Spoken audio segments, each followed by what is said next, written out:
We have our special guests today on Good Morning Kyiv. We got Dylan and Patrick, who are going to tell us about their trip to the east and also provide insights on everything going on inside of U.S. government and how it affects Ukraine and beyond.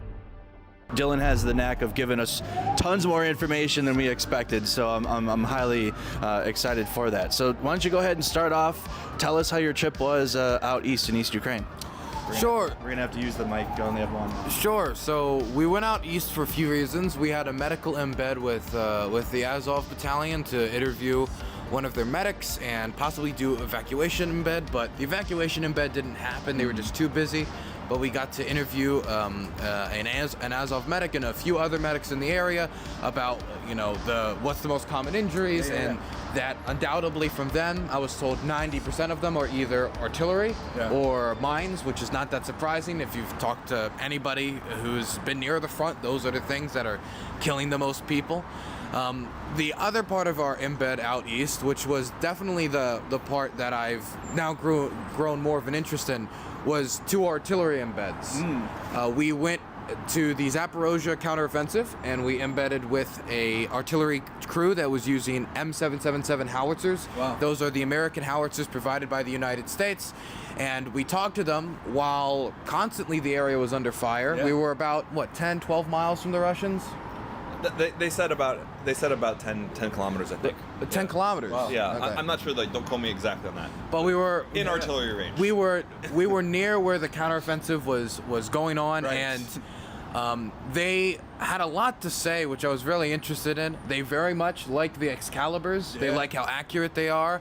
They know that the Russians are just basically Zerg rushing, spamming with the artillery shells. And so since the Ukrainians can't do that, having artillery shells that can be a lot more accurate is extremely useful. They complimented the artillery system when it came to how quick it was to set up. Yep. So if you wanted to engage in shoot and scoot tactics, it was very useful. They said, though, that it required a lot more maintenance than the Soviet systems. The Soviet East systems were kind of designed to, I don't know how to put this in the bluntest way, but like the biggest village idiot in the town could use it. Yeah. Whereas the American systems require a lot more maintenance than the older Soviet systems, which many are still working from the 60s and 70s. I mean, the Soviet systems that are being used, some of them were designed in 1947, like while Stalin were still alive. Right. But another thing I noticed while I was there is that they were getting shelled pretty constantly. I would say while we were there, we heard about 30 to 40 whistles over our head. And it was falling within a kilometer to sometimes under a kilometer of the trench that they had dug. But they were generally not reacting that much. Yeah. I think that they've gotten very used to their job. Many of them have been fighting since 2014, 2015, have been engaged in combat for a very long time. Some of them were even at Euromaidan, so they've been in the struggle since the beginning. And so they have, I think, not maybe gotten numb to it, but they've gotten very used to those surroundings. Even though, like, the shelling over there is extremely heavy, the Russians are really trying to hold back any type of offensive.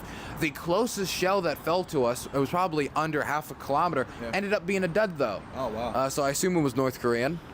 Yeah, it must be. Yeah, it must have been. We have a great clip of that of the soldier who was interviewing us, just laughing and joking about how it must be North Korean. It was pretty funny for something that scary. I think the thing I enjoyed most about the embed, though, outside of just getting to learn more of the technical stuff or ask them like what artillery systems they preferred, was getting to know the soldiers personally, asking them about their personal lives, their family, if they're having back problems from all the digging, like different hearing problems that they're gonna have to deal with. One of the guys we got to interview, and we had like an hour-long interview as these shells are just like flying overhead. Very calm and collected, though. He was a military psychologist, so I got to talk to him a lot about the issues of trauma and PTSD and how he makes sure to keep an eye on soldiers and notice like when their mood changes or if they're too energetic or if they're not really doing much at all. That was the first embed, and that was fantastic. I'm really excited to release that footage. Stuff should be released near or around the end of the month. We don't have any hard dates yet, but we've got to blur out a ton of stuff for security reasons because this is the counteroffensive. This is where stuff is hot right now, and so we can't take any risks to show anything too early. The second team we embedded with was in Donetsk. We were 4 miles, right? We were 4 miles from the Russians in that embed. They fired one shell and it hit So I don't know if, we're both Irish, luck of the Irish, we're a good luck charm. It was really interesting talking to them about living underground, because artillery crews live underground the majority of the day. And they have to live underground because they're constantly being targeted. They're worried about counter battery fire. The Russians have drones spotting in the area. And even if, the drone could spot the artillery gun, but when you have less people walking around, that's less people to spot. And so when they get orders, they all rush out of the dugout that they've dug down. A shallow trench means a shallow grave, so they've gotten them down deep. In my experience for them, it was up to my head, the trench, so that means they've worked hard on it, and the dugout was good as well. They run to the artillery gun, quickly align it, fire, and then run back to get ready for a counter bombardment. They were very fun people, very funny people. They play a lot of War Thunder, World of Tanks, Angry Birds, using the Starlink to do it. Underground. Yeah. They were debating in front of me who's better at World of Tanks and who beats the other guy. And it was really nice to listen to them about the type of relaxation and kind of more laid back. Like in those moments where you're just waiting and you're alone with your own thoughts, it's good that they have something to distract themselves, and that was really interesting to hear about. Yeah, I got to experience a little bit, just only like 5 hours, though. I didn't get to spend more than one setting with the artillery unit outside of Advidka when I went to the east last week. And very similar experience. Like, they're very calm guys. We got to go underneath. They fired like 3 volleys, and you got to go under there, and they got to see where they eat and where they sleep. And it's just such a more of a broader perspective and more of a understanding of what those soldiers have been going through, especially so close to the front. We have another guest too, and let's properly introduce him and let him introduce himself. His name is Patrick. And Patrick, why don't you go ahead and introduce who you are and what you're doing for Ukraine? Yeah, my name's Pat Hilsman. I'm a freelance journalist, and I work with my friend's website, Offbeat Research, that Dylan also is a correspondent for. Nice. He recently covered the Kherson evacuations for Offbeat Research, and the team that he was with came under direct fire, and one of their team members was injured, wounded. Jones. Yeah, John Jones, and thank God he was safe, and he was honestly very heroically saved by some German volunteers who dragged him to a bunker, and then evacuated, and then he got treatment, and he was good. And you can watch our documentary for Offbeat Research and on Dylan Burns' channel. Okay, thank you. I'm great, but you're great too. I'm great. You're great too. I'm great too. Yeah. Yes. So, like, what have you? More specifically, what type of journalism have you done with Offbeat Research, like either historically or either now in Ukraine? Well, previously I was covering Syria. Yeah. So between 2012 and 2018, I made several short trips into Aleppo and into Rojava area. And when the war in Ukraine started, I had a good friend living in Kyiv who I met back in Lebanon. And he literally was, I think, it must have been 2 kilometers. Less than 2 kilometers. Less than 2 kilometers. The Russians came in and just completely eradicated the village that was one village over from him. And I was in New York talking to him on the internet just as the invasion was happening in the first few weeks. And it was just terrifying for me, and unbelievably terrifying for him and his family. And, God bless him, but the Ukrainian army kicked out the Russians from that area, and it was a complete miracle. He was saved, and his family was saved, and I was able to, I guess 6 weeks after the war started, I was there in Lviv, and then I went to go visit my friend in Kyiv, and that's how I started covering Ukraine. Wow. Yeah. What a story, and what's been keeping you motivated to continue because you're an independent journalist, right? Like with the Offbeat. So what's keeping you going this whole time? Just seeing what's being done to this country is, I think, what's keeping me going, and the friends that I've made here, and just seeing the sheer disparity in the you never want to call a war moral, but the moral disparity between the two sides it couldn't possibly be more clear. And you just see what they hit versus what Ukraine hits. It's, schools, civic centers, hospitals are the Russian targets, whereas with the Ukrainians, it's, military command posts and FSB. Yeah. So it's an important struggle. And I was actually commenting to Dylan earlier that this is the place in the world where it seems the least like Russia is a threat, ironically. Or it seems like the least like Russia is a threat to the entire world. Because the Ukrainians are actually fighting back.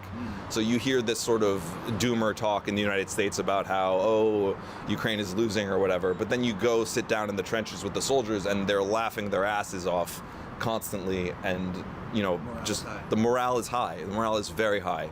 And that doesn't diminish the tragedy of the youth that's being lost in this conflict, but it would be a lie to say that people don't want to fight or that they're losing morale. They're not. They want to struggle.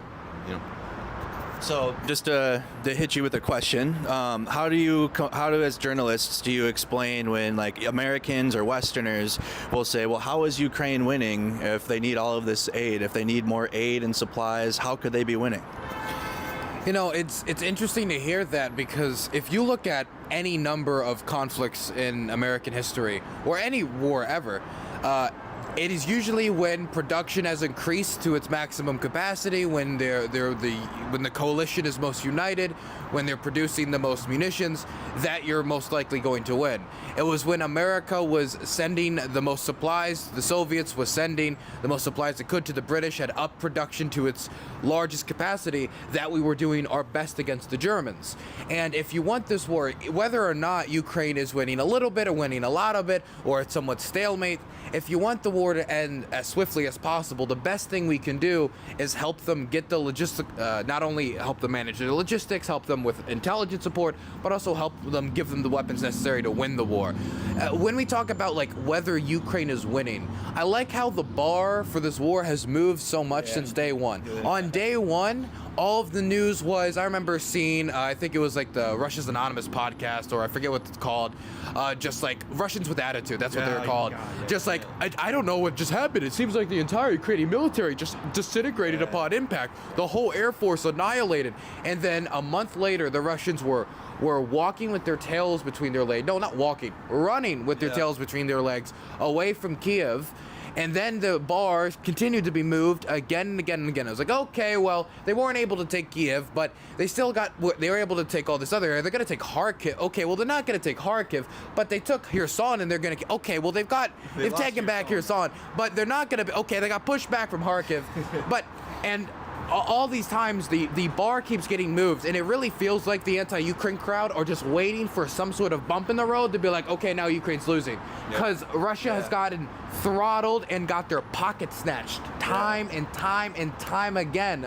I mean, I understand the Russian command are about as sharp as a bag of marbles, where they're not like the most brilliant, and there's a lot of reasons for their failures, but so much has been I think, emphasized how much of this is due to the Ukrainians meeting the task at hand, and I still think they can. For every D-Day, though, there is an Operation Market Garden. For every 5 or 6 successes, there's going to be some military setback, some failures, or some operations that do not end 100% as we wanted. There is no war in human history, outside of maybe Kuwait, where everything went exactly as planned in every single way, and there was no setbacks. Definitely when you're talking about Ukraine, a nation 1/5 the size of Russia, with 1/6 the population, fighting against what was supposedly the second most powerful military in the war. And the complaint we have isn't Kyiv is falling, Kharkiv is falling, or they can't take back the only regional capital the Russians captured the whole world, Kherson. The new complaint is they're not taking back land fast enough. And it shows you how much the bar has moved. So I think if we talk about this war how we originally thought the Ukrainians were going to do, the Ukrainians have unbelievably overperformed expectations. But now everybody's trying to treat Ukraine as if like they're Superman, as if they're going to beat the odds every time as fast as possible, with no air support, with none of the supplies. They're just going to, through the spirit of Taras Shevchenko and Nestor Makhno, they're going to push back the Russians. They need supplies to get the job done. And when Ukrainians have the tools to get the job done, they get the job done. And so if I know somebody has met the task at hand every time they have the right tools for it, then I think we should give them the right tools for it. Absolutely. So there seems to be this delusional notion among people that want to cut supplies to Ukraine that means that Ukraine would stop fighting. Like before there was this major supply push, they completely mopped the floor with them around Kyiv. And it's not gonna, the idea that they would just surrender because aid has dried up is false. They would just change tactics. And we saw this at the front, interestingly enough, that the disparity between the amount of incoming that there was versus how many times they fired was enormous. So you can't say that that necessarily applies to every single unit or every single front line, but it's clear that there was more incoming than outgoing, and they seem to be adapting to that kind of situation. So it's, regardless of what happens, this is an independent struggle. Yeah. This is not, the U.S. beating Iraq or something like that. It's a existential independence war, and independence wars from Algeria to Palestine to France in World War II are long affairs. Yeah. And if you use the example of World War II, when we had to beat back the Nazis, we forget that there was an entire slog invasion of Italy that had political aspects to it, that had the Italian allies, Italian enemies. It ended in the overthrow of Mussolini, then the reinstatement of Mussolini in his own rump state. And there was a back and forth. And that wasn't a failed excursion. It was part of the larger war that eventually led to the defeat of Hitler. And if we look at these counteroffensives and say, it hasn't completely liberated all of the territory in a couple months, it's ludicrous. Which is why I think the United States would make a terrible, terrible mistake by not listening to the Ukrainians. We can't apply our own experience necessarily to every single one of these situations. And these guys that are fighting, their morale is high because they know what they're doing and because they know what their experience is. And for a lot of them, this has been a 10-year war. A lot of them were kids when their cities were taken over, when their country was occupied. And for them, really, it's taking a couple months to liberate territory. It's a ludicrous thing to disparage them with. They are fighting well.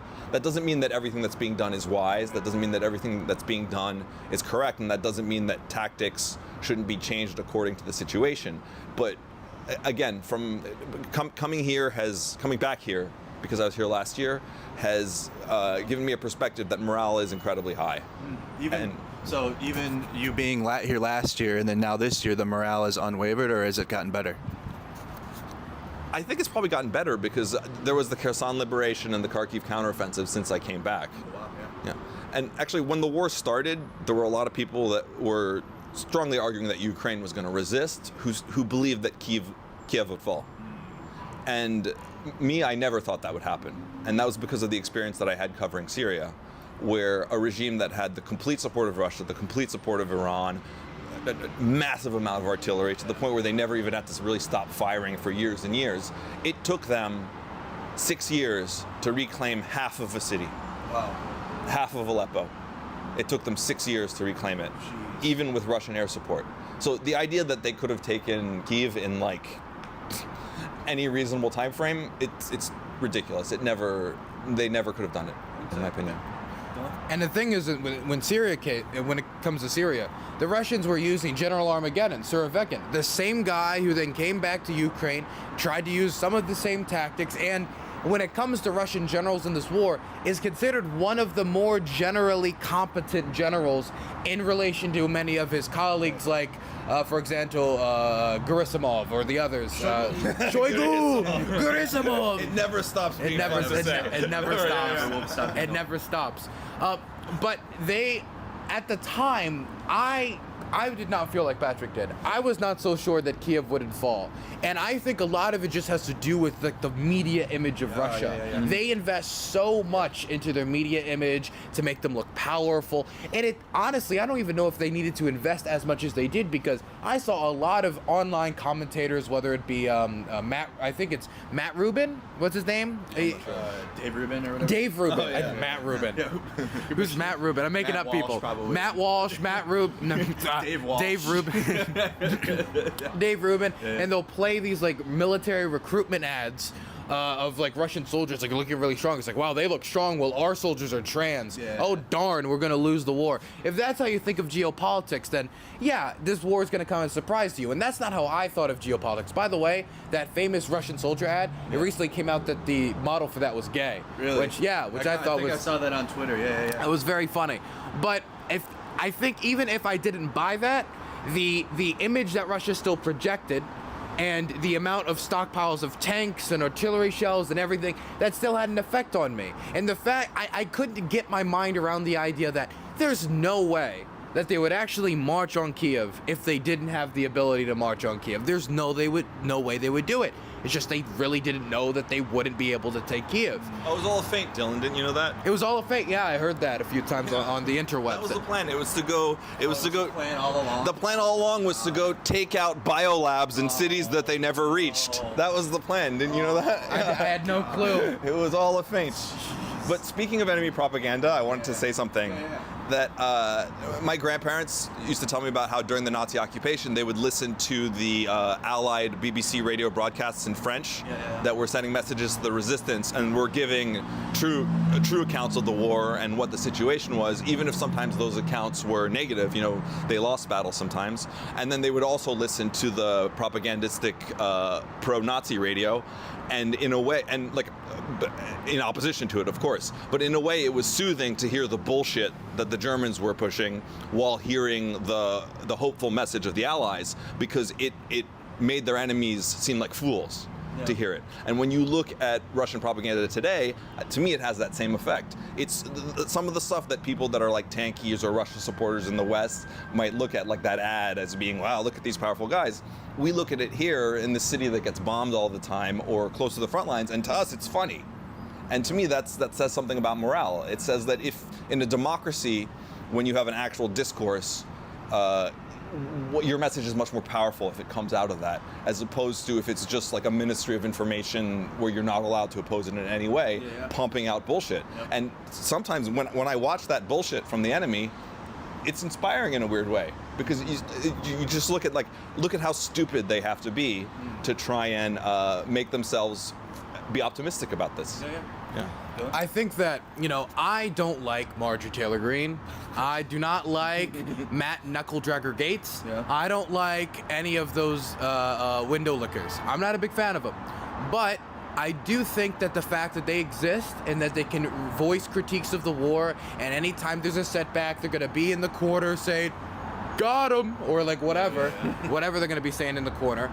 It makes the statements that we come out being able to face scrutiny. I think it makes our argument stronger, because we have to deal with scrutiny, we have to deal with the harsh facts of the war sometimes, and we have to be able to say, yes, you're right about this being a setback, but here's what we can do to deal with it, here's a strategy that we could use to deal with this problem, here's how we can jam their communications, here's how we can strike their supply lines, and there's a discourse on how we can deal with the real problems in the war. That doesn't exist in Russia, and the little bit that did exist online in the mill blogger community has been annihilated after the Wagner mutiny, after they did the Thunder run on Moscow and they shot down command planes and killed 20 Russian airmen. Putin's a little shaky, not only because the Alzheimer's is setting in, but also because he's a little fearful of that type of critique bubbling up again into another problem like he saw with the Wagner coup. And that's how long-term big supporters of the invasion, some of the most hardcore Russian nationalists and war criminals in Russia, are getting arrested. Igor Girkin, who recently got his teeth kicked in by a Ukrainian POW, deserved it 100%. I'm not a big guy for mistreating like prisoners. I believe in treating them well and rehabilitation. That dude could be thrown off a roof for all I care. That is a war criminal who will never see the time and day in the International Criminal Court. That is the closest we'll probably ever get to justice. But they no longer exist as critical voices of the war. And because they don't exist as critical voices of the war, if the Russians face a setback, like they did in Kherson, like they did with Kharkiv, that's something that can shatter the reality of many Russians. What is the Russian public going to think if the Ukrainians take Mariupol? When the Ukrainians push back to the Sea of Azov, what is the narrative going to be for months of it'll never happen, never happen, never happen? When you talk to Ukrainians about Chasiv Yar or Bakhmut, there was never, the Russians will never take Bakhmut, it's impossible, it'll never happen, because we understood the reality of the war, and we had to have some critical discourse about the supply lines in the Bakhmut and the losses and the importance of these supplies going to other locations. Even though at some times it makes us feel like the support for Ukraine is weaker by seeing all these critical voices, at the end of the day our arguments become stronger. We have to deal with the harsh realities of the war, and it means we have to have reality checks. The Russians can't get reality checks, so when reality comes over and grabs them by the windpipe, it's a very shocking experience. How can a viewer or someone that's maybe not so in tune with media literacy and understanding narratives, how can they disseminate the difference between someone that's just trying to be critical of Ukraine in terms of they want the right thing and they want ammunition here, they want support, or someone that's critical of Ukraine because they're holding Russia's water with propaganda? How can they tell the difference? Can I give you a recent example? Yeah. Now, I don't know if you're a big fan of Jimmy Dore, Oh, jeez. but Lord. I covered his program. I know you love Jimmy, right? Oh, it's the funniest. It's my favorite comedy show. Yeah.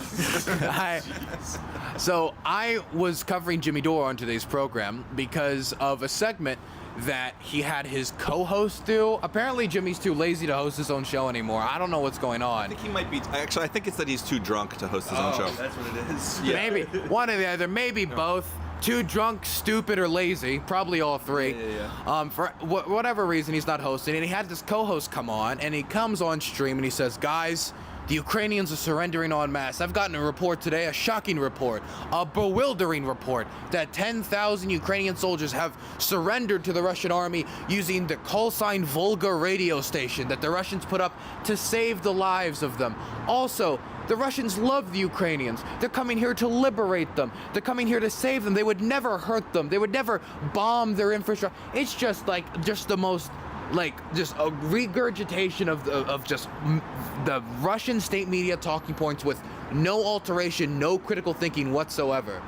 One of the lines he read, it was, and the Russians treat the POWs well, and they're all fed fantastically. And then he said, okay, and then just kept reading. No critical thought whatsoever. You look at the pictures of them when they come back. Yeah, you look at the pictures, it looks like they came straight out of Dachau. They're completely, they're just skin and bones. And I do some digging into the article he used, and who would have thunk it? The source for it? Russia Today. It's a Russian Today source, no photographic evidence, no video evidence, no documents, nothing that would prove this fantastical number of 10,000 Ukrainians surrendering to Radio Volga. It was just something that he saw that confirmed his biases, something he wanted to believe, which is that the Ukrainians are losing, that there's no hope of victory, and so he pumped it out. And while I was going to go cover that and click on the video, I noticed that they went live again. And the title of their stream was Zelensky signs Waffen SS flag. I look into it. It's not a Waffen SS flag. It's a flag of the city of Lviv, which has the lion symbol. And you turn into any of their streams, they're just going to be regurgitating whatever they can find to make Ukraine look bad. Check their sources. That's the first thing I would do. It took me to click their article that they used and then one more link, and then boom, I was at Russia Today. That's all it took. So the number one thing I would say is check their sources, and if you see that they're using sources that are from the Russian government, which I feel like is the bare minimum thing you should not be doing if you're trying to cover this war in an unbiased way, that's a good way to check their interests. And also, see if they're walking back from their conclusion. You can tell when somebody's, a lot of times, it's not that they're building a case, it's that they're trying to find something and reach and drag it back to bring it back to a position that they already hold.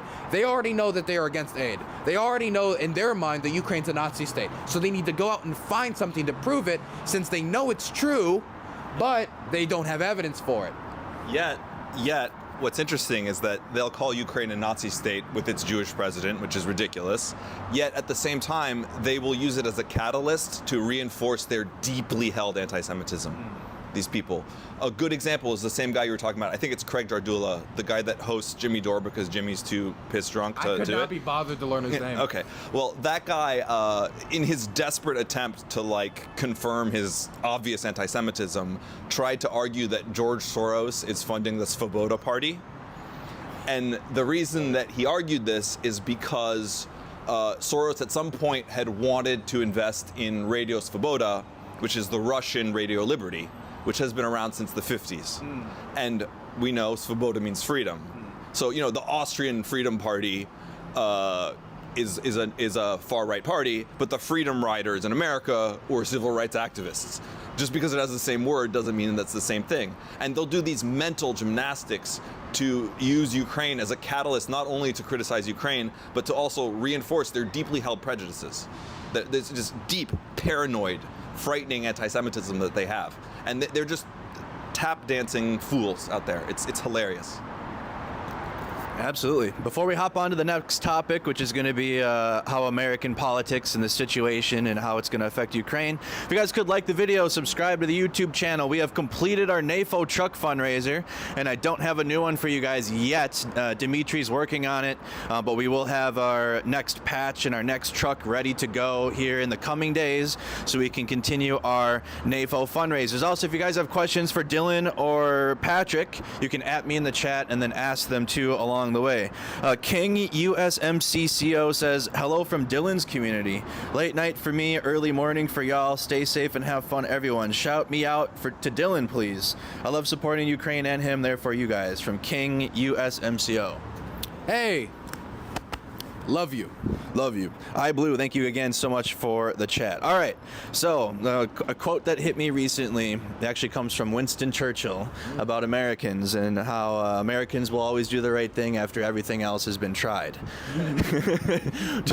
Are you finding that to be true at this point? What's going on in our American politics? Is Ukraine going to be supported? What are you seeing right now? Both of you. So I think a lot of people don't really know how to process what just happened with Kevin McCarthy. Yeah. It's very hard to understand I how. have no idea what's going on with it. Honestly. Yeah. It's kind of hard for a lot of people to understand because it's very chaotic. They don't understand how somebody who has such like widespread support and the majority of the Republican legislators was able to be undone by 8 legislators. But if anybody remembers my last appearance on the show, I talked about how the big thing that's a threat to Kevin McCarthy was a rule that he put in place that any one legislator at any time could call a recall vote, and since they only have a 5-vote majority, all they need is 6 people. And if they can get 6 people within the Republican Party to say either to flatter their own ego and get media attention, or because they have like one sticking issue, whether it be the border or it be Ukraine or anything, that if they could get 6 people together, they could stop him from being speaker and get somebody else in there. Well, it seems that after there was a deal negotiated by McCarthy and the Democrats to extend the deadline for the government shutdown 1 hour before the government was supposed to shut down, and they also agreed to take the Ukraine aid, which was going to be part of that package, and make it a separate thing so legislators could vote on it separately from that extension, which in my mind is a concession to them. It's a concession saying, okay, we'll kick the can on Ukraine down the road. That's what Kevin McCarthy was doing. And because he's grabbed by the windpipe by these radicals because of that voting system, he had to make these types of concessions. That's why he didn't allow Zelensky to speak at the House of Representatives, but it is weeks later saying, we need more transparency from our Ukrainian allies. But then when Ukrainians come to give them that transparency, they kick them out of the door. It's completely ridiculous. But because of that, Matt Gaetz and a few others thought that wasn't good enough. They thought that him agreeing to have that vote separately and get that aid passed with a different arrangement was too supportive for Ukraine. And after a bunch of other slights that Matt Gaetz thought was made against himself and some of his colleagues and his movement, quote unquote, he decided to call the vote anyway. Kevin McCarthy said, bring it on. And well, they brought it on and they lost, as in McCarthy lost. And now he is no longer the House Speaker. The Democrats, there was a moment where some were considering crossing over to try to save McCarthy, but most of them came to the same conclusion I did, is that he shouldn't have made that deal and that he's always going to be at the basically at the control of these radicals. And if he wants to get Democrat support, he's going to have to make big concessions that would probably lose much of the Republican Party. So he put himself between a rock and a hard place. He goes over to the Democrats, gets a few of them. Well, more Republicans are probably going to jump ship and join with Matt Gaetz. If he moves back to Matt Gaetz and tries to make more concessions with them, then how is he going to get any Democrats to come over? Or how is he going to be able to keep the government from shutting down, which Matt Gaetz is perfectly fine with because Trump is telling him to shut the government down. And so now he's out. We have an interim speaker. And for the next year, I don't think there's going to be much legislatively done. Now, when it comes to aid to Ukraine, about half of the Republican Party, that means those elected to office, still support aid to Ukraine. Every elected Democrat still supports aid to Ukraine. So when it comes to a House vote separate from these budget votes, they should still win on votes to aid to Ukraine. The presidency is still within the hands of Joe Biden, and the executive branch does have some power to still send aid over to Ukraine. But as long as there's chaos and the House Speaker is shutting down the House for another week, he shut down the session for a week. I don't know how, after all of this, you would send everybody home and you wouldn't try to clean up this mess. I'm still a little antsy because I'm waiting for all the dice to fall and all the pieces to fall into place. But we should still have the votes in the House. We should still have the vote in the Senate. We still have the presidency. The president's cabinet, like Anthony Blinken, is coming out with statements like, it is up to the Ukrainians to use the aid however they want, which I'm really happy to see those types of statements coming from Anthony Blinken. I guess Jake Sullivan must have been asleep. I think generally aid is still secure, but the movement against aid is using some pretty, as we can see, strong-arm tactics to try to undermine that support. And so I think that if they're going to use strong-arm tactics, we need to be as vicious back towards them. Look, if you want to continue to fund the government, if they want to try to push it on Ukraine, then why don't we push it the other way? Yeah. Why is it like, okay, you're going to shut the government down over this? What if we were to just keep this in the bill and you decide whether you're going to shut down the government over Ukraine? Don't pin this on us. I saw many legislators trying to say, if the government shut down, it's Ukraine's fault. No, the Republicans have the majority. If you have the majority and you can't agree on a budget, it's your fault. So let them fall on the sword if they want to. That's my opinion. Patrick, you have anything on that? Well, first off, what Dylan said, but secondly, yeah, he understands this American politics much better than I do. But I do think that the Republican Party has become the party of incoherent cultural grievances. So they don't really. It's hard for them to even find like a focal point to rally around. And if there's something big happening in the world, and basically their only real thing is, oh, we hate Joe Biden right now. It was just like how Joe Biden bad. Yeah, and under Obama, maybe there were some clear. Obama made some very big policy changes from the Bush era, so you can understand why the Tea Party could kind of like couch itself in being this libertarian thing and saying, we don't want this new liberal order to the country. And so you didn't necessarily have to be a moron to be somebody that was part of that, though I do think most of them were morons. But with this, you kind of do have to be pretty stupid because it's inconsistent. They say, oh, we want you to be tough on foreign policy, but to completely bend over for our adversaries, and they want you to be pro-military, but at the same time they don't want you to take the efforts to protect our allies or to protect our our own troops by just having a better understanding of like what the world is, and I think that this sort of really shows just how empty it is. Like they really have nothing. Yeah. What do you guys have to say to platforms that are covering the conflict that will say, paying attention to U.S. politics is a distraction from what really matters, which is Ukraine? What would you say to a statement like that? This feels like a subtweet. This feels like a subtweet. Like I'm not getting in I'm already in one trench. I'm not getting in another trench. But what I will say is, I believe that Republicans and Democrats should be bipartisan in supporting Ukraine. I believe that this is a struggle of national liberation. I believe this is a struggle against settler colonialism, struggle against Russian imperialism, and it's something that upholds the American transatlantic alliance and the stability of Europe, which is in the benefit of everyone, considering that American prosperity was built upon European prosperity. European consumers buying American products after the end of World War II. After the American dollar, the second biggest world reserve currency is the euro. And the last thing I would want to do is abandon our European allies who have helped guarantee both our security and their security. Look, I don't agree with the war in Iraq, but they went with us into Iraq. I don't agree with how the war with Afghanistan was managed, but they still went with us to Afghanistan. Their boys bled with our boys. And the idea that now that there's a struggle on Europe's door with a nation that we agreed to protect the territorial integrity of after they gave up their nuclear stockpiles is absolutely ridiculous to me.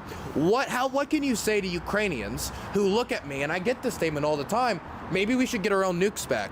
Maybe we should start our own new nuclear program, because if the West does abandon us and we're alone in the world, the one thing that's been proven that stops invasions is nuclear weapons. And we only agreed to give it up if our territorial integrity was respected. And our territorial integrity is not being respected. I do not want an India-Pakistan type situation on every continent in the world with that type of message getting sent out. And so in my interest for global security, for American security, for European prosperity, for the preservation of democracy in Europe, the preservation of democracy in Ukraine, and making sure that we send the message to Ukrainians that democracies are in this together, I believe that we should be united on this. So I want Republicans and Democrats united. Putting that down for a moment, it is very clear that one party is having a lot more problems than another party when it comes to supporting Ukraine. And that party is the Republican Party. Their House is a mess. They can't manage the House. They can't manage a budget. They can't pass a budget, and they can't even keep a speaker in office. Not only that can't keep a speaker in office, the fact that he had to agree to these rules in the first place when becoming speaker kind of showed the cracks a year ago. This is not something that just came out of the blue. Anybody, I think, who was really paying attention at the start of this knew this is not something that can last too long. Because the idea of making it so any single Republican congressman at any time can call a recall vote, there are too many attention whores in Congress for that not to be used as it was now used by Matt Gaetz, who just so happens to be an attention whore. So as long as somebody's not an attention whore like Matt Gaetz, or as sharp as a marble when it comes to Marjorie Taylor Greene, or a dingbat like Lauren Boebert, if you're not that and you're a Republican, I will work with you on this. I'll fight with you on the child tax credit. I'll fight with you on unions. I'll fight with you on a bunch of other issues. But the ways democracies work is finding issues to work together on. So I want to work with them on that. But also, I'm not going to pretend that their party isn't the one dragging down support for Ukraine. I wanted to add something that I think that on the criticisms from people that pretend to be left also, you almost have this kind of like reverse domino theory where they want to make the argument that if we stop supporting Ukraine, that it'll somehow like have this domino effect that it will then end everything bad that America does. Like, for example, like I don't think that the support militarily that we give to Israel is moral. I think it's very immoral, and I think that what they're doing to the Palestinians is settler colonialism. But I do not understand how somebody could be so delusional as to think that by supporting Ukraine, we're somehow endorsing that, or that if we dropped Ukraine, then the Palestinians will be free. That's not how it works. And also I should mention that Israel has been arming Russia with drones during this conflict since 2014. And it's just bizarre to see all these people that claim to stand for these other issues where America, or claim to stand against all these things where America is clearly wrong, believing that making Ukrainians suffer will somehow help those people throughout the world. It's insane. It's not true. You're right. I'm seeing that recently in the last 24 hours on Code Pink, and I've been to their event in Washington. I got. So, in 2020, as Dylan knows, I was heavily involved in the BLM protests and the rallies, and often they would have these stop war. Code Pink was there often. Anti-war people, and this was before Russia invaded Ukraine. I'm listening to them. I'm like, okay, I mean, that kind of makes sense. Like, the Iraq war was a horrible decision. I understand. You're even to the point where our aid to Israel is like imperialism on Palestinians. I'm like, okay, I hear that. I went to a pro-Palestine event and listened to it all. Okay, based, whatever. And then when Russia invades Ukraine, all of them immediately are regurgitating Russian propaganda, saying that it's just a NATO proxy war. If we cut the aid to Ukraine, then the war will end and there will be peace. And we just seen this literally in the last 24 hours when Code Pink went to Bernie Sanders' office and then lied and said that Bernie had them arrested, bro. Bernie. Someone needs to do an AI. Bro, someone. With like a baton. What is going on in progressive world, bro? Can you explain this? So I'm releasing a video tomorrow. Oh, let's go. On DylanBurnsLIVE called, I think it's called like the left's Ukraine problem or something along this line. I believe in the United States, the Democratic Party does not have much of a Ukraine problem. Like you ever see those like North Korea videos where Kim Jong-un stands in front of the crowd, they're all like clapping for 10 minutes? That's the Democratic Party on Ukraine aid. Just yay! Yeah, push back the Russians! And so, I mean, Bernie Sanders, Ilhan Omar, like even the most left-wing of the left-wing in the party, the most you'll hear is they'll say, negotiations would be cool, but Russia's obviously at fault, and if we can't get them out of the country now, then we're going to have to use another means, and that's military means. Right. And so I think that they've been pretty good.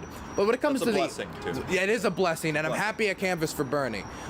But when it comes to the online socialist left, and this isn't true of everyone, I know the Ukraine Solidarity Coalition, for example, they're a socialist organizations very in support of Ukraine. Ooh, okay. I know other anarchists that are in the country right now fighting in favor of Ukraine. I mean, Nestor Makhno, I'm a socialist. yep, he's a socialist, and he's supportive of Ukraine. Oh, yeah. Yeah, dirty commie.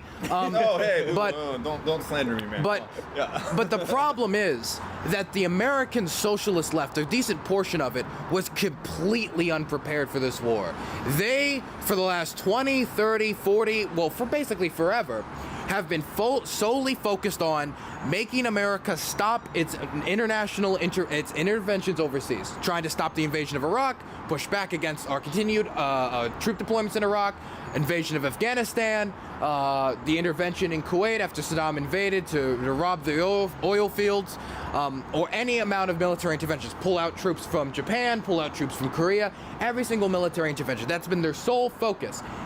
And it really feels like when it comes to what should America stand for in the world, they're very deficient on what to say. Yeah. Should America uphold UN agreements, like when it comes to, for example, putting UN peacekeepers in Haiti to deal with the gang problem, or should we not do that? What is America's role in the world? And it feels like the only answer was the brave answer of do nothing. That was it. They did it because they were so focused on trying to stop our funds to or weapons to Saudi Arabia to use in Yemen, which again, I agree with stopping our funds to Saudi Arabia to bomb Yemen. I don't want to send weapons to a Gulf state monarchy that butchers journalists and throws gay people into nooses, and I have no interest in that. I have no interest in helping with that bombing campaign. I have no interest in intervening on behalf of those types of regimes. I do have an interest in preserving European security. I do have an interest in preserving Ukrainian democracy, and I do have an interest, and this should be important to left-wingers, in fighting back against settler colonialism, imperialism, and what is, at this point, I've been reserved in using this word, but I'm not anymore, ethnic cleansing. When you're kidnapping Ukrainian children, and you're taking away the property rights of those who refuse to identify as Russian, at what point is that not ethnic cleansing? When you can deport them and take away their property, and then replace their home with somebody from Moscow, at a certain point, you can't say anything else than ethnic cleansing, settler colonialism. But somehow, when it's Israel putting settlements in the West Bank, that's terrible, horrible, we need to stop that, that's evil and bad.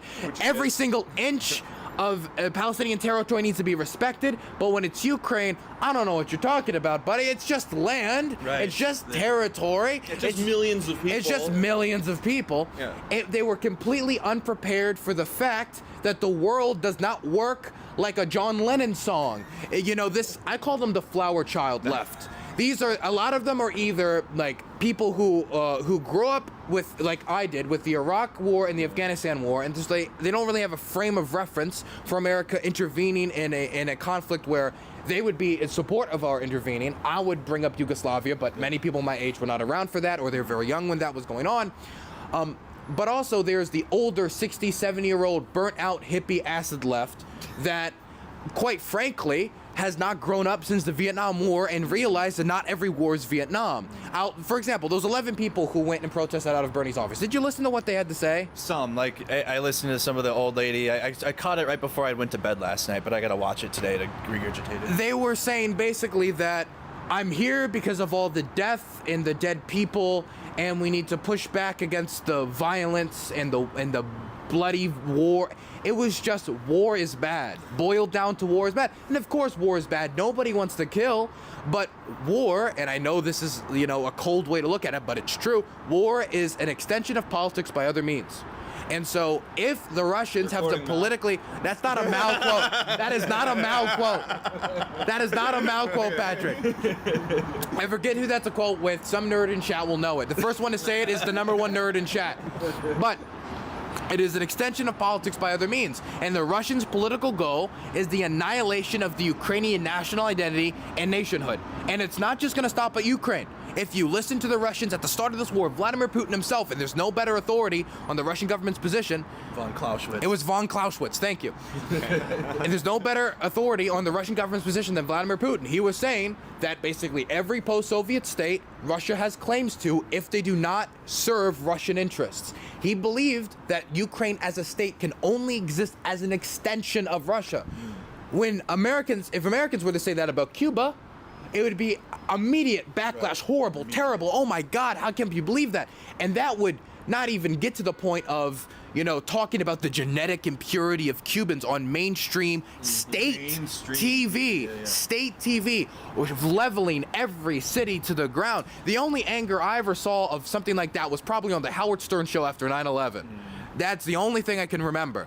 But that type of stuff is on the regular on the Russian state TV programs. It was right to criticize that type of commentary from Howard Stern at the time after 9/11, and it would be right to criticize that type of commentary from Russian state TV now. But the only commentary I'm hearing from them on what they're criticizing is the escalatory rhetoric of some people saying the Ukrainians have the right to shoot back at their occupiers. If someone goes into your house and they're going in to rape your wife, steal your kids, steal your property, and kick you out of your home, how long are you supposed to negotiate with them before you shoot the bastard? And that's my view. I think the flower child left needs to grow the fuck up. I'm sorry about my language. I wanted to add, also, there's a direct correlation between the tremendous drop in the number of civilian casualties and the aid that Ukraine is receiving. So if you're really interested in protecting civilian lives and human life, you can't pretend that that's not real. And to the point of these people that make apologies by saying, oh, NATO expansion is the problem. What would America do if Mexico was allied with China? And my response to that is that Mexico has a right to be allied with China if it wants to be. And if Mexico allied with China and America decided to hurt Mexico because of that, I'd be on the street protesting it. Because Mexico is an independent country 100%. And it's a democracy. And if Mexico wants to ally with China, I think they shouldn't, but it's their right. Brazil is allied with Russia. It's their right. It sucks. Their leader's an idiot, and then the other guy before him was an even worse idiot. But it's their right. And if America wanted to airstrike Brazil because Brazil's an ally of Russia, I would be protesting right away on the street. I don't know a lot of people know this. There is talks between the Cuban and Chinese governments about putting Chinese military assets in Cuba. That's happening right now. Doing it again, I guess. That's happening right now. Oh, wow. Now, we're not talking nuclear weapons, right? Okay. But we're talking Chinese military assets in Cuba. Does that mean we should now level Cuba to the ground, go in there, say, you no longer have property rights, we're going to kick you out of your home, we're going to move Susan from Colorado in here, she's going to live in your home. Americans once owned these casinos, so now we have to go back and take them. Casino. Yeah. This is the ancestral land. Like, we won this in the Spanish-American War, so this is really our land. No, it'd be ridiculous. It'd be stupid. It would be right to go out and protest against it. If all these calls for like an invasion of Mexico from certain again, I'm sorry to brag on all the Republicans, but from certain Republicans, I think we should go out and protest against it. I just think that for some people, they don't know how to criticize other countries outside of the United States, and in a weird way, it's in a very American-centric worldview to view. It's almost like reverse American exceptionalism. America is not exceptionally amazing and great, needs to spread democracy. It's the reverse. America is exceptionally evil and exceptionally bad, and anything America does in any instance is bad and evil and wrong. And that's as deep as the analysis goes. And like what he just talked about, I think is one of the main points I'm going to talk about when I go back to go to locations like LibertyCon and talk to libertarians, talk to people I disagree with on this. One of the things I'm going to emphasize to them is when I go to cities like Kharkiv, first time I went there, we had to duck for cover in sports arenas and sports facilities because they were bombing the electrical grid, and we could hear the missiles flying overhead. Second time I go there, I can go to the zoo and see the dolphins. I'm going out for ice cream. The city's more vibrant. A lot of the damage has been repaired. A lot of people are back. And why is that? It's because the Kharkiv counteroffensive pushed back the Russian artillery, and they can no longer harass the city constantly with artillery strikes. And so that is an example of Ukrainian military power guaranteeing their security. But this isn't rocket science. The idea of if you're stronger, it's easier for you to defend your people. That's not complicated. You have more air defense, you shoot down the missiles that are gonna bomb your civilians. You have more soldiers, you have more people to hold the line and stop the Russians from taking over your cities, taking over your communities. And let's be clear, The Russians want to take more land. They're pushing right now in the Kharkiv Oblast to try to take back these areas like Kupiansk. They want that. They want to keep pushing. They want to take the entirety of the Luhansk Oblast. They want to take the entirety of the Donetsk Oblast. And the last thing I'll say, and that should be acknowledged, because some people are like, well, you know, freeze the contact line. The Russians don't want to freeze the contact line. They want to still take more. They're completely disconnected with what the Russian interests and goals in this war is. And one last thing. I hear from so many of my left-wing activists about the importance of the land back movement for native communities, making sure they have the right to rule over themselves and be able to manage their own laws and be able to have their own land and wealth, much of which was stolen from them. And I agree with that. I agree with that in broad strokes. There's certain nuances we might disagree with, but in broad strokes, I agree that native peoples have a right to rule over themselves. Definitely after we gave them such a raw shake in American history. When does that apply outside of the United States? That applies in Brazil. I know it because I've heard them talk about Brazilian indigenous people. When does that apply to Crimean Tatars who have had their activists shot and dumped in rivers and their families find them later bloated in the river, the shell of their former self? When does that apply to the people here? Why does it only apply in an American context? That's American-centric. And I think that's them having their little Yankee brain get in the way of viewing the world in an internationalist context. So this is even possible. I mean, obviously we can see the far right gets minimized worldview and it's America-centric. So even the far left is succumbed to this brain mindset as well. Absolutely. I think that they have solely focused on stopping America from going into Iraq, going into Afghanistan, and they've completely forgot that in some times you need to fight for liberation. Liberation is not something where the ruling classes just come to you and like, okay, I'll give. When it comes to unions, the bosses don't just come up to you, okay, everyone gets a $15 minimum wage, everybody gets health care benefits, everybody gets dental, everybody gets everything. Why? Because I just felt like it, and we talked about it, and we decided it was a good thing. Unionization is important for those things. Being able to go to your boss and say, look, I know that this is what I provide the company. I know this is my worth. If you're not willing to give me this, I'll go somewhere else. You fight for what you need. If you are in the United States and you want to get any legislation passed, you're going to have to fight hard. And when I talk to my left-wing and far-left colleagues, I always hear from them, we need to fight Biden on this. We need to fight hard. We need to get in the streets. We need to protest, direct action. We need to go out there, burn down police stations, or like whatever. But then we talk about active ethnic cleansing that we could assist against right now, and all of a sudden, I don't know, I think, fighting a little too hard might be a little mean. It's, again, flower child left. They need to get out of the 1960s. And look, acid's great, but take a little less. Yes, I'm glad because, dude, I immediately, as soon as the war began, even other journalists that I was taking tear gas to the face, getting flashbanged by the police, standing next to them doing this, were immediately being flower child liberals about this, or leftists, and not being able to call out the genocide for what it was, hitting me with Vietnam rhetoric and all types of shit. I'm like, I actually cut them all off, actually. But the thing that gets me about Vietnam is the Ukrainians are the Vietnamese. Mm-hmm. They're the ones fighting for their own country. Is it impossible for them to see that we are the ones assisting a nation pushing it back against that? It's just that they don't want to be seen aligned with people that are establishment. They don't want to be the man, right? It's quite literally that hippie, like, I'm going to grow out my long hair and I'm going to smoke pot and rebel against my parents. They're just doing it against MSNBC. That's the only difference. Which almost nobody watches anyways. And in fairness, though, I've had this argument with Dylan. I do think that a lot of the flower child left is with us. I really do. Like, I think a lot of them are not, too.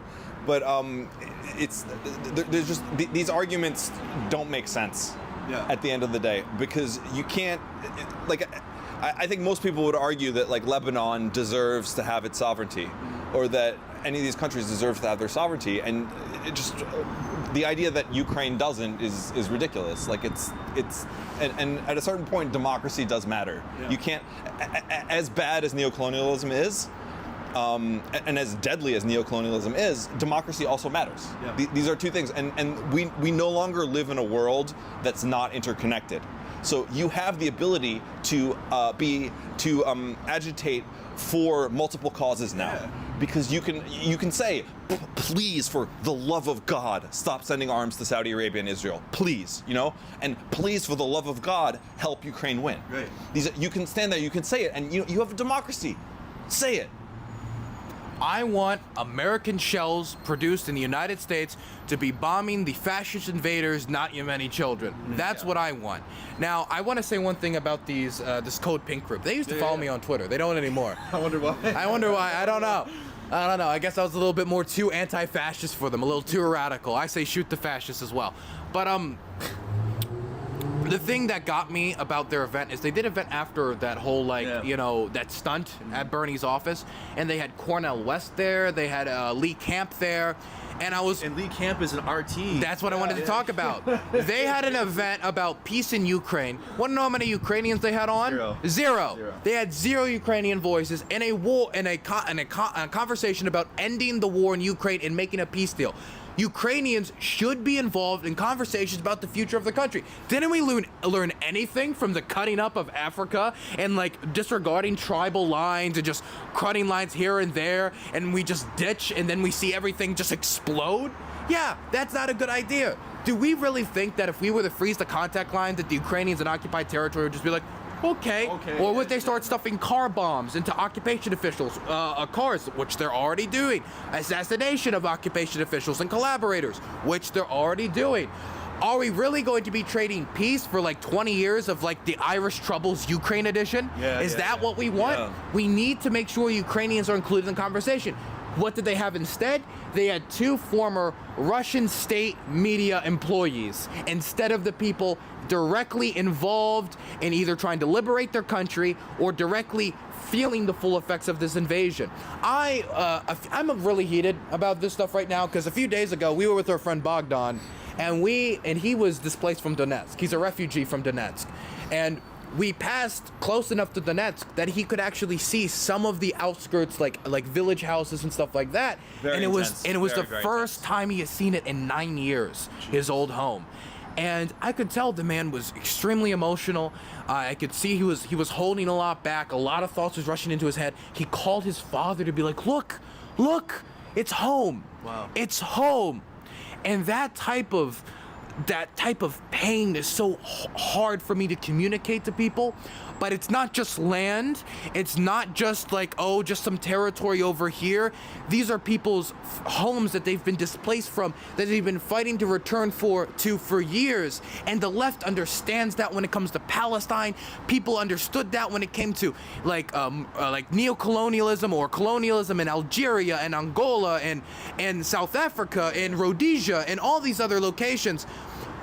But why can't we apply that same standard here? This is a liberation struggle, and people need to start treating it like a liberation struggle and showing some solidarity. If you're not showing solidarity to people liberating their country, I don't know how you can say you're on the left. Exactly. And also, if you're somebody that's against arming Ukraine, right? You should still have moral solidarity. You should still have moral solidarity, even if you believe that people shouldn't oppose it, but there is no moral argument from people that will say, sending more weapons will only bring escalation, if those same people deny the consequences of what the invasion has been. If they're saying Bucha is a false flag, and we shouldn't send weapons because it'll only escalate, well, your opinion is worthless. Yeah. And I don't think these people realize how badly they've poisoned their own discourse. Yeah.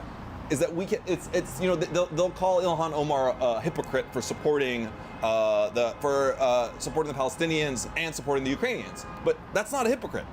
That's a morally consistent person. Morally consistent person. Yeah. And as an American, I feel blessed that our elected left officials are like that, because I'm also half French, and in France, the left there is scary. Really? Yeah. Because the stuff that they believe is insane. What's his name? Mélenchon or what's Mélenchon. his name? Yeah. There was an example of, at some point, Ilhan Omar made some comment about AIPAC and said it's all about the Benjamins, right? It became controversial, and as opposed to saying, this is a Zionist conspiracy against me, blah, blah, blah, she said, okay, I used the wrong words, AIPAC's bad, I shouldn't have phrased it that way, let's move on, right? Class act, handled perfectly. If that had been France, man, oh boy, it would have been like a 20-year thing of somebody bringing up the protocols of the Elders of Zion and like a bunch of other, just this bullshit.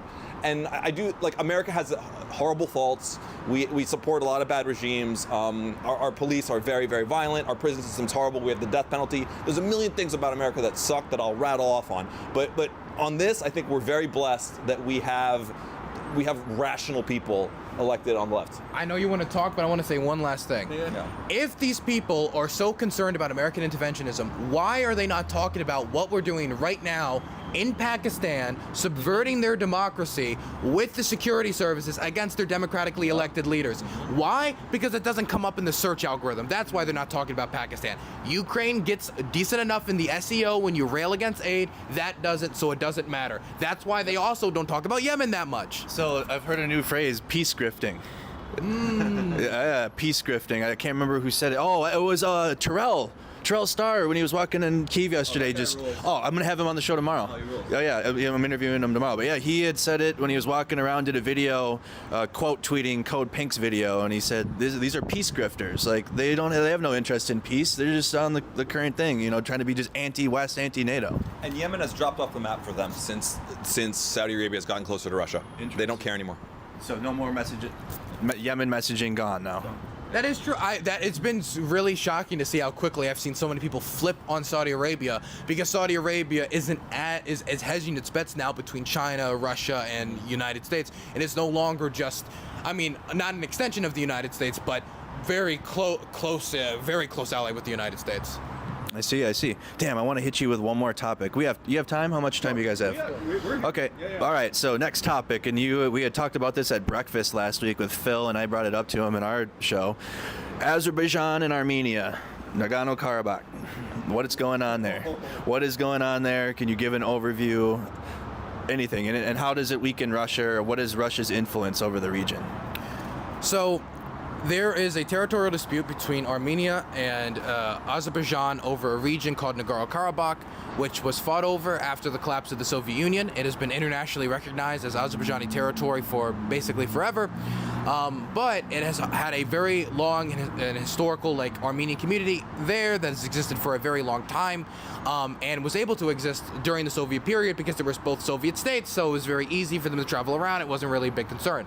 But as the Soviet Union fell apart, as it did in many other parts of the world, something similar happened in Yugoslavia and other areas. Ethnic conflicts spiraled out of control, and then there was a war. Armenia won that war. Azerbaijan lost that war. But then in 2020, after Azerbaijan got a lot more military strength, its economy grew, its population exploded. Armenia's population stagnated, its economy stagnated, its military vaguely stagnated. The Azerbaijanis fought a lightning war and obliterated the Armenians, taking back much of the territory around where the majority of the the Armenians were in Nagorno-Karabakh. Yeah. So at that point, in my mind, I believe that there should have been some negotiation to find some level of autonomy for those people if that territory was inevitably going to go back to Azerbaijan. That isn't the view of the Azerbaijani government. The Armenian people did not want to compromise really that much at all either, because they are terrified of the Azerbaijanis genociding and ethnic cleansing them. And during the 1990s war, there was a lot of violence on both sides, ethnic cleansing on both sides. It was extremely bloody, so there was a good reason to believe that that type of violence could occur. But after there were some concessions from the Armenian government of saying, okay, maybe we'll recognize it as part of Azerbaijan, but they didn't really want to physically hand it over, and they hadn't gotten any security guarantees for the people there. Nothing moved, and so as the Russians got tied up in Ukraine, who was the main security guarantor for the Armenians, the Azerbaijanis saw an opportunity, and they took it. And about a year ago, they started bombing FSB agents. They started bombing the Armenians a little bit again, and trying to, test the waters to see what the reaction would be. Russians did nothing. And so they build up troops around Armenia. They said it's a training exercise. I know that rings some bells for people who have been watching this war for a bit. And then they moved in, bombed and killed Armenian soldiers, They did end up bombing some civilians and killing civilians as well, and they also bombed and killed Russian soldiers, including the deputy commander for the Russian forces in Nagorno-Karabakh, which is pretty significant. But the Russians, again, did nothing. Now, why did the Russians do nothing? Well, there's two theories. The first theory is that because the Armenians saw the writing on the wall that the Russians were not coming to support them and they were tied up, they started to, talk to the United States more, try some training operations with the United States, talking to other people who could possibly be security guarantors, and that angered them enough to not want to make them support the Armenians. I lean a little bit towards this, but I also lean towards even if they wanted to do something, they're completely tied up in Ukraine. Do they really want to divert resources right now when they've put so much political weight into the struggle to try to colonize and conquer Ukraine, to this war over with Armenia and Azerbaijan, when they don't even know how dedicated Armenia is to being their ally? So I think they decided that it wasn't worth it for their regime. They didn't want to risk the troops, and so whether or not this did a blow to Russia's international standing, made them look weak, they decided they really weren't going to do anything. And this was after months of the Azerbaijanis starving out Nagorno-Karabakh, not letting any international press get in, not letting any food get in, not letting any medical supplies get in. They said it was to stop. Originally, it was environmental activists that were protesting directly on the one corridor, the Lachin corridor. In there, it was really just our Azerbaijani government, like agents. Yeah. But then eventually it became, we're trying to stop weapons from going in. They could have let medicine in, they could have let food in, but they didn't. And so when they moved in, the humanitarian catastrophe immediately started. Their civilians were being injured, and so the local officials, the democratically elected Nagorno-Karabakh officials, decided to vote to basically surrender. They understood the writing on the wall, and they didn't want to drag it out. There are still some Armenians that are in the mountains, hiding, and they're gonna fight till the end. As you would imagine, with an ethnic conflict going so far back, and with them having lived there their whole lives, there's going to be people who are going to make that type of resistance. But the war is basically over, and the majority of the people who live there have already fled. They're gone. About 100,000 people have already fled the area. They're too afraid to be occupied by the Azerbaijanis. They're afraid of maltreatment they could get. And I've seen some footage that does make me very concerned of old Armenian churches, ancient Armenian churches being desecrated, of civilian homes being randomly fired into. And of course, it's really hard to really understand 100% what's happening on the ground because, again, international press has been heavily regulated or just straight out stopped from going in. So we don't exactly have a completely clear picture. But that's the general idea of what's going on the ground. I personally wish that there could have been some settlement reached for some regional autonomy or some way for the Armenians to manage their local affairs.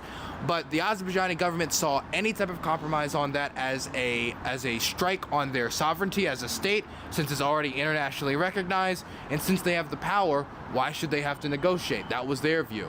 Do you have anything to say about it? Dylan is much more well-read on this than me. So I truly, it'd be dishonest for me to say that I can really analyze it, but I do think that just from casual reading about it, that it seems so complicated that this would strike me as the kind of thing that the international community should be involved in to try and prevent violence. And I'm sure the UN will do something. Oh yeah, they always do. Yeah, for sure. I wanted to add something really quickly though about Ukraine. I think that when people will accuse Ukraine of being far right because far right battalions exist, something important to remember is that even the most conservative Ukrainians know that the outcome of Ukrainian victory, and even if they don't want a Ukraine that's more diverse and more integrated with the outside world and more LGBTQ friendly, they know that will be the outcome. And they're okay with it. They're okay with it. Even if they don't want that, they accept that that's better to them than there being Russian dominance over them. Most people will take a pride flag over a mass grave. Exactly. Yeah. And you have to have some fucking moral perspective at the end of the day. 100%. Well, let's do any questions you guys have for Dylan or Patrick here. Let me scroll through the chat and see if you guys have asked any. We'll do a weather report really quick. We don't have Alex here anymore, but it's 50 degrees right now. It's brisk. It's a brisk morning. It's 55. Sorry, it's 5 degrees warmer. Misinformation.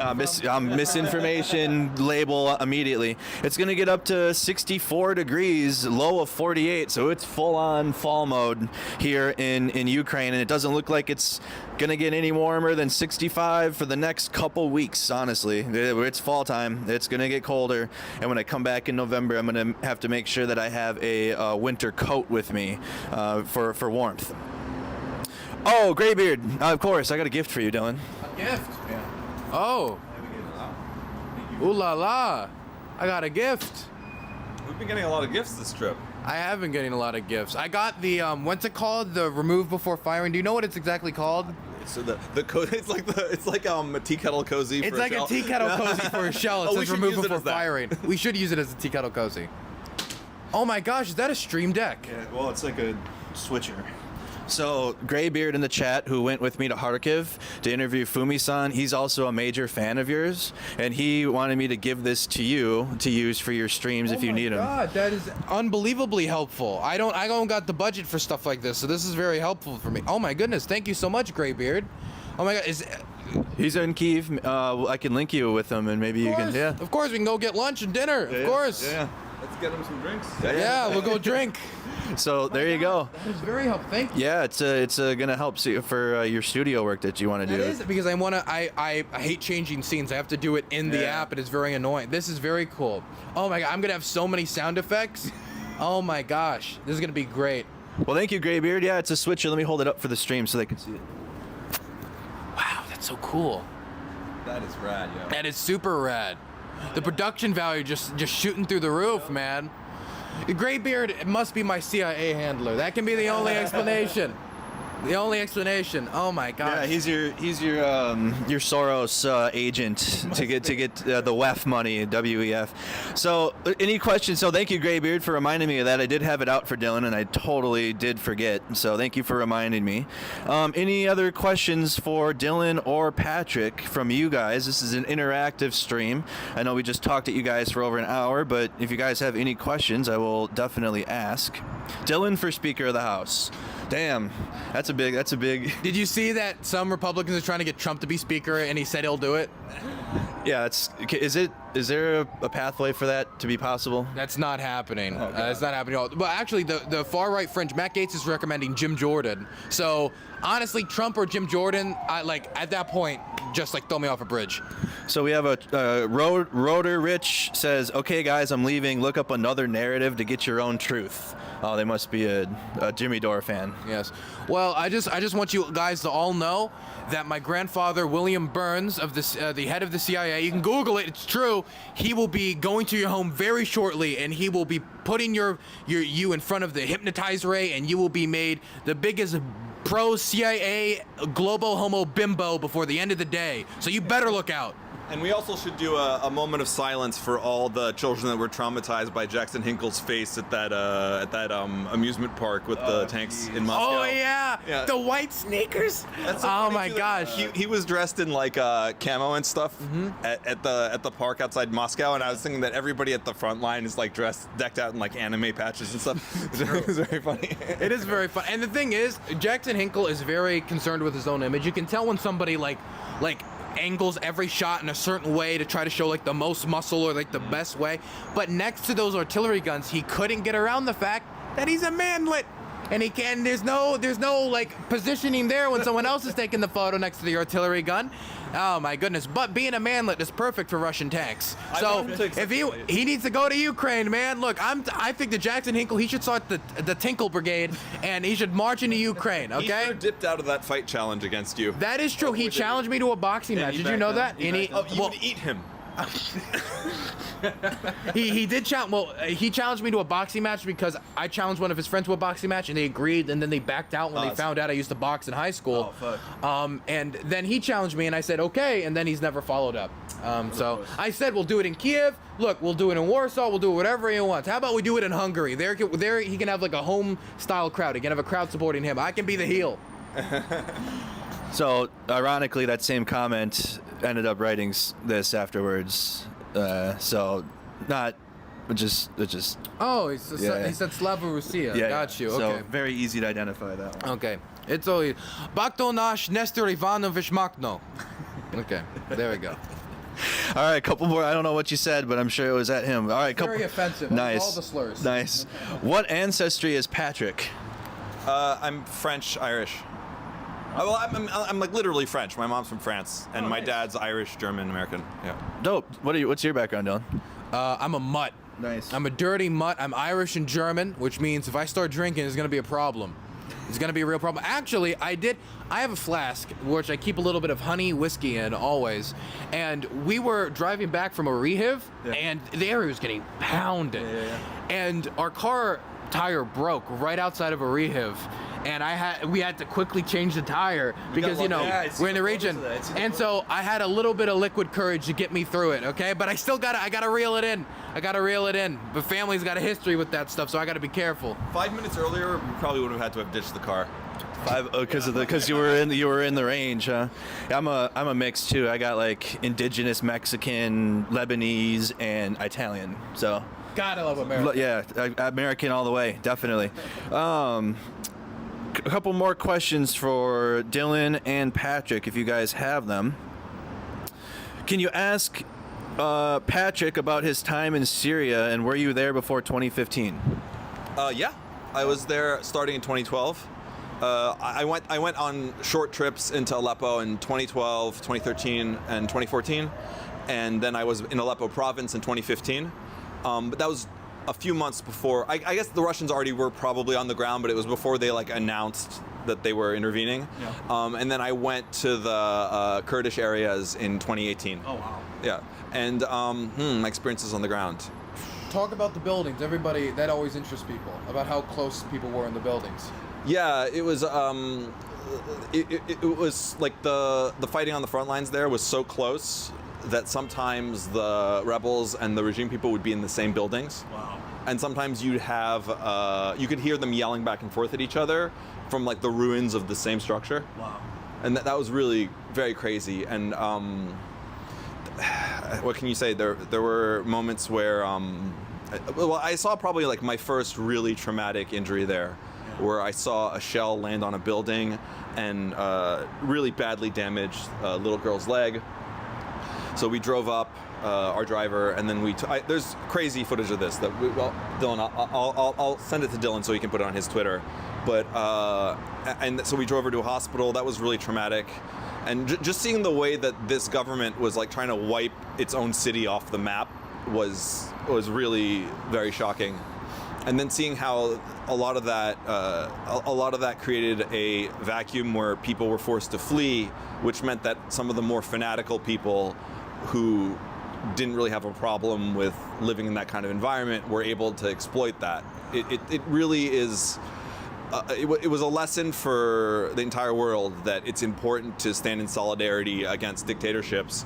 And one thing that's very joyful for me to see right now is how southern Syria, the predominantly Druze areas of southern Syria now, are in full rebellion against the Assad regime.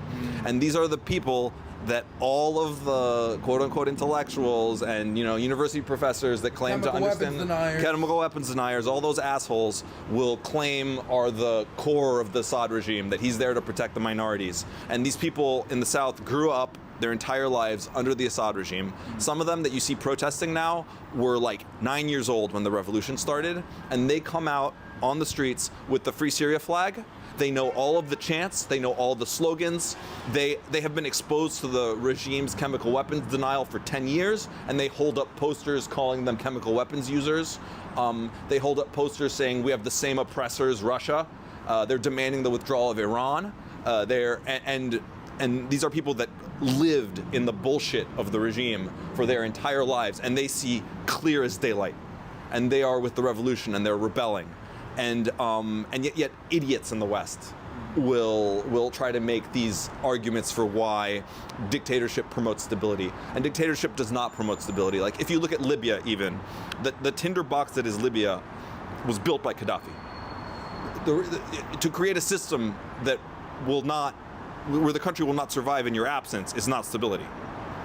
I'm not implying that the country couldn't survive in his absence, but the argument to say that only a dictator can rule over these simple, indigenous, dumb people as like neo-colonialists or people that have people that end up being racist without even knowing it, we'll say, it's stupid. Like I strongly believe that everyone in the world can live in democracy and can thrive in democracy. There's nobody's stupid. There's no people that's stupid.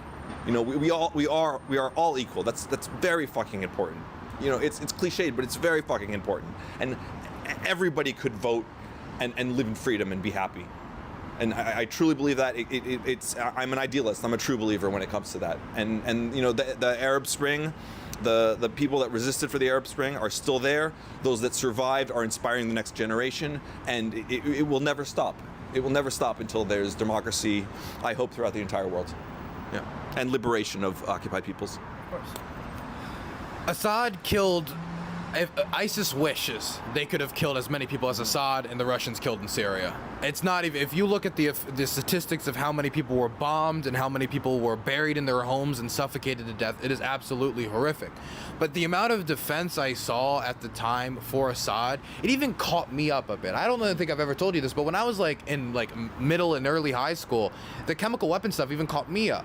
Because for a little bit, I actually believed that stuff before I actually went out. And this is what I recommend everyone do. Just go read the documents. Go read the documents yourself. I swear to you, Ben Norton and all those gray zone ghouls have never actually sat down with you or in any YouTube form or any form and gone through the documents with their audience. And the reason why is because the documents don't say what they tell you they say. The documents make a very good case. The evidence makes a very good case. The Assad regime was an extremely murderous regime, and I think a lot of the dumb left that we've seen from this war, a lot of the cracks and a lot of the signals started with Assad. Yeah. Started with people simping for the Assad regime. And I'll still see people simping for the Assad regime to this day. Yeah. Sometimes people who even are against the Russian invasion will sometimes even do it because they were just caught up in it at the time. It's extremely, extremely gross. But I will say, when it comes to the Assad regime, that there will not be peace in Syria until Assad is dead. Yeah. That's my opinion. But I think that's I think after seeing how long this violence has gone on and his inability to stabilize the country, even the territory that he himself controls, I think that's evidence of that. You can't just keep murdering your people until eventually they submit. 100%. So I want to add on that. So when I was in Syria, I actually was very privileged to get to spend some time with the White Helmets out there. And they drove us around in Azaz to show some of the homes that had been destroyed, and they told us, and when you met with them, a lot of them were talking about how their relatives were kidnapped by ISIS, and how they were trying to get their relatives back, and just the horror of these extremist groups that were torturing everybody. Some of them had to flee because of the ISIS occupation of Azaz. And when I first met them, it was because we were driving through Azaz and we said, "Hey, what's this building?" It was before they were kind of internationally known, and our friend that was driving us said, "Oh, this is civil defense. They're the rescuers." And we said, "Can we go in?" And I said, "Of course." And we went in and we just spoke to sincere, heroic people who just were trying to help their people. And I also got a chance to see them in Aleppo briefly in 2014 after ISIS was kicked out by other rebel groups, and to just see them on the ground and to see that the way they were disparaged disgusted me and was very, very important to me. Yeah. And these chemical weapons deniers will make this argument. They'll say, why would Assad use chemical weapons when he's on the verge of victory? And I'm like, well, he was on the verge of victory in 2013. He was on the verge of victory in 2018. He was on the verge of victory in 2017. Where is this victory? It gets, every year that passes, the argument that it's illogical for them to go crazy and use weapons of mass destruction becomes weaker and it was always stupid, but it's just never been more blatantly stupid than it is now. I do want to say that the same people who thought it was impossible for Assad to use chemical weapons are many of the same people who immediately believed the Russians when they said the Ukrainians were going to use biological weapons. Oh yeah. I can speak from personal experience on this, and I don't shy away from it. Patrick, you don't know this, Dylan does, but I come from MAGA world. I voted for Trump in 2016. I was raised a conservative, Fox News in the house every single day, right? 24 hours a day. I'm talking like the morning show. I thank God I've already put it out of my mind in the last few years. Was it Fox and Friends in the morning, and then fucking it was Hannity, but before him it was what's his name? He got kicked out. Bill O'Reilly. Yeah. So all day, and coming from that world, and I think I was in high school too. I'm like 6 years old. Maybe I was in college. I don't remember. But from that world too, and the MAGA world, and people that were Trump supporting, or even like that, just that type of conservative, were also saying that the chemical weapons were fake, Assad's based. You know what I mean? Like, and it's very, very similar seeing like. Today, when you're talking about how the gray zone was also denying that, but this seems like these two forces on different polar opposite sides of political spectrums, and even me, who was a part of that, and saw it from my own eyes, and the people talking about it, denying the chemical weapons and the atrocities that Assad was committing. Why are these echelons of extreme political ideologies like together when it comes to like not calling out dictatorships and genocides? Perfect. We'll go one on one. Well, first I'll do the blunt answer. They're paid to. And I mean that when it comes to gray zone, they are not open about their finances. Max Blumenthal has taken tens of thousands of dollars, and this is open. I think it's $30,000 in total. He would probably know better than me. From the Hiroshima Award, and from which is takes money and redistributes it in award forms from a pro-Assad lobby group, literally organized and managed by Assad's family members. And so, I mean, like they're saying this to get paid. And when they do say it, they get paid. Jackson Hinkle's taking money from them. Jimmy Dore's taking money from them. Max Blumenthal's taking money of them. And Gray Zone is not public about their finances. I think a lot of it, quite frankly, is that they're paid to. That's a very cynical way of looking at it, but I think it's an honest way of looking at it too. I am not giving them the benefit of the doubt anymore. Yeah. I don't know who finances them, so I can't speak to that. I suspect that it could very well be financial. Yeah. But I also think that in these spaces, the most valuable resource for these people are rubes. And look at Russell Brand. Yep. He's cultivated an audience of fools. And so when something that's very credible comes out that he's done something terrible, they'll believe anything. And that really is, I think, a large part of it is that to them, the most valuable resources on the extreme right and on elements of the left that are very ignorant is to have people that will just buy anything. Like with the chemical weapons attacks, there were these leaks, and a lot of people, if you read one part of it, it could seem ambiguous. Like at one point there was a leaked toxicology report where some toxicologist said, we don't understand why people in Duma, when a chlorine cylinder fell on their roof, we don't understand why they didn't run outside, right? Instead of dying inside the building where they died. But if you understand that they didn't know where the chemical weapons were coming from, then it makes perfect sense. How can you run from something when you don't know where it is? So a lot of the time, if you have a myopic view of the world and you narrow it down to one tiny little thing, and you're completely unwilling to incorporate any information apart from that, it can be easy to see the world in purely conspiratorial terms. Even something happens like a YouTube video has a hard time loading, they think it's a conspiracy. Like, and they don't want me to see this. Yeah, and it's just like you can't. I'm sorry, but the world is big, and you will learn from the world, and you cannot just have this myopic view that evil people are not going to do evil. Like there have been hundreds and hundreds of chemical attacks in Syria. When are these people that are allegedly faking the chemical attacks going to use them against their enemies? That's Literally. true. When? It's like too. Also, another hypocritical point too is they'll deny the evidence and the overwhelmingly evidence of Syria using chemical weapons, but yet they'll regurgitate Ukraine having bioweapons labs. Why? I thought they would. we would never fall for weapons of mass destruction and rock lie again. Never. Literally. Never. Literally. Because look, they're anti-establishment. That's in their mind. But no, they're not anti-establishment. They have simply dropped the American establishment and picked up the establishment of a separate government, of a regime overseas of Russia. That's not anti-establishment. You've just chosen your picture perfect or whatever establishment you want to overseas. And they will change as it changes.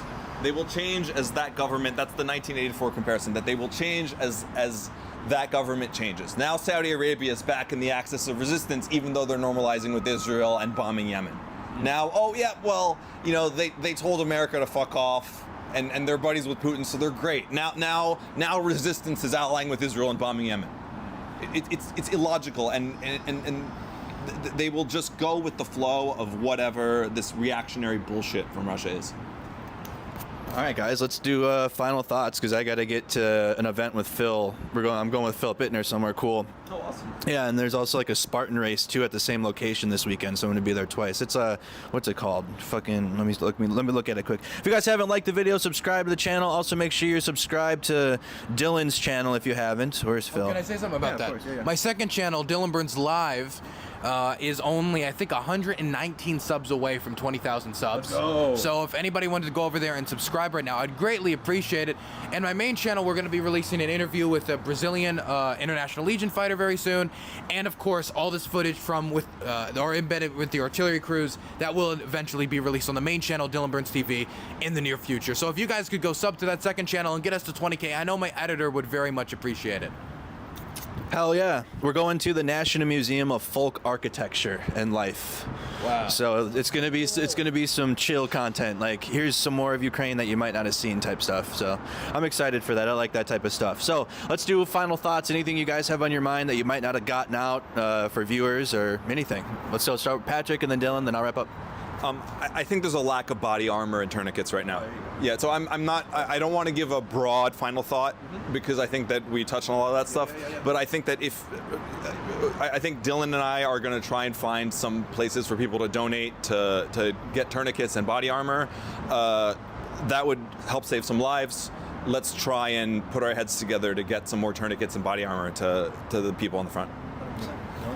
Donate to UA Animals. They do a lot of good work. They were the people we were with in Kherson during getting shelled, when we were getting shelled by the Russian army during aid evacuations. I greatly appreciate it. And as for abroad, I mean, we talked about so many things today, but I'll just say one last thing about supporting Ukraine and a lot of the contrarianism around it. What we're seeing in Ukraine right now is the culmination of hundreds of years of Ukrainian history, an opportunity that they might never get again while we are alive, where the Russians were invaded when they were so unprepared, did it so foolhardy, they overestimated themselves and underestimated their opponent this much, and we've gotten an international coalition and the world's attention on Ukraine. If we freeze this conflict and kick it down the road another 5 years and the Russians invade again, will the international community care as much as they did this time? Will the coalition supporting Ukraine care as much as they did this time? Will the Ukrainians be able to manifest the amount of support they've been able to manifest this time? Will the Russians be as unprepared as they were the first time? Probably not. So I just want to emphasize that these opportunities should not just be dropped. When the calling of history comes, you need to grab it by the horns. And that's what Ukraine is trying to do. And so I believe in the liberation struggle. I believe in the anti-colonial struggle. I believe in the fight against Russia's settler colonial project in Ukraine. And I also don't believe that the Russians are going to stop with Ukraine. I believe what the Russians have said, which is that they don't want to stop with Ukraine.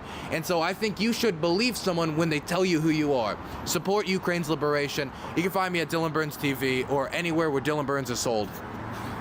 All right, Dylan Burns is sold. Well, the Russians have shown too that I mean, before Ukraine, they've been continuously invading their neighbor countries, and it shows that they will have no interest in stopping just because they want a peace, a freeze in the conflict, so they can hold these annexed, in heavily quotes because no one believes that, territories in the south and in the east. We have to continue to aid Ukraine. We have to continue to make sure that our politicians are are doing that, and you can do that yourself by contacting your local politicians and emailing them. You have the power to do that, and you can make your voice heard with them, especially with the climate in American politics right now, and we're without a Speaker of the House now, and it's just, you probably have a lot of power with your voice at this time, so you use that. And we have to make sure Ukraine continues to be aided. We don't want Americans to have to come and fight in another world war and die, and if we don't aid Ukraine, that is what will happen. All right, so we have the money to do so. We have the weapons. We need to make more. We get to get the production going on artillery shells. I read a report saying the West is diminishing their artillery supplies, whatever. That's insane because we have the money to be able to produce. So we need to continue doing that, you guys. Continue sharing pro-Ukraine voices on the internet. Continue. We'll get our new NAFO fundraiser up in the next day or so. I think Anton literally just messaged me about it.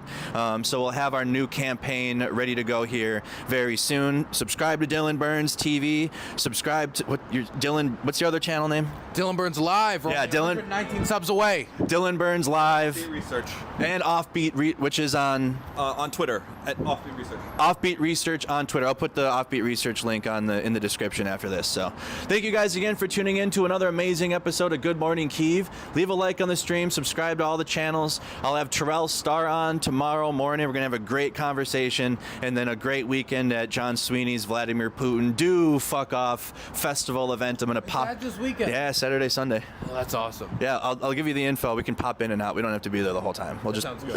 yeah, we will. He has a lot of stuff, a lot of cultural stuff happening, food, speakers. So it's going to be a good event. All right, you guys, thank you for tuning in, and I'll see you guys on the next one. Slava Ukraine. Heirloom Slava.